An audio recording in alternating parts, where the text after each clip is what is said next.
Today on the Stay at Home Chef, I'm showing you how to make easy fish tacos. These fish tacos are super easy to make. There's no frying required. They're light, they're healthy, and they are super delicious. To start, we're gonna make a little quick marinade.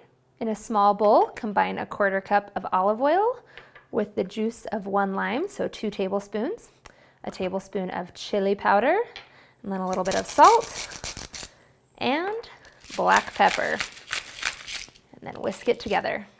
Then we're going to take this mixture and pour it directly over our fish. You can use any flaky white fish. Today I'm using flounder, but you could also use mahi or halibut or even some tilapia.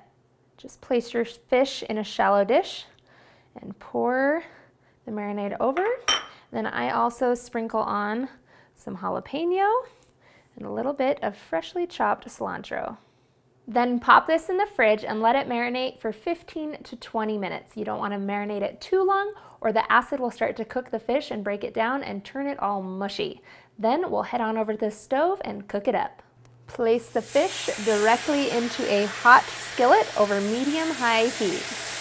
Now, fish cooks really fast, so I like to cook it for 3 to 4 minutes on the first side and then give it a flip and finish it cooking on the other side, which will take another 2 to 3 minutes depending on the size and thickness of your fish. The thicker it is, the more time it'll take to cook through.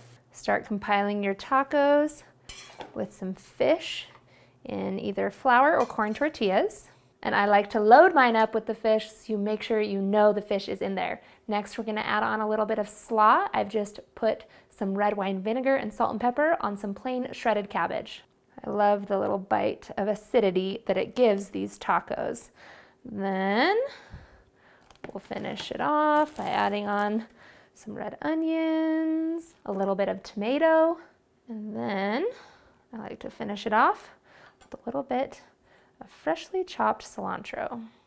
Squeeze on a little fresh lime juice just before serving and you are ready to eat. When avocados are on sale, I like to add a little bit of guacamole or freshly diced avocado as well.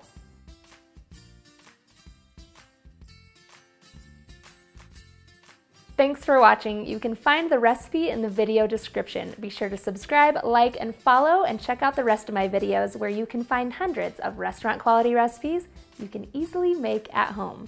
See you later.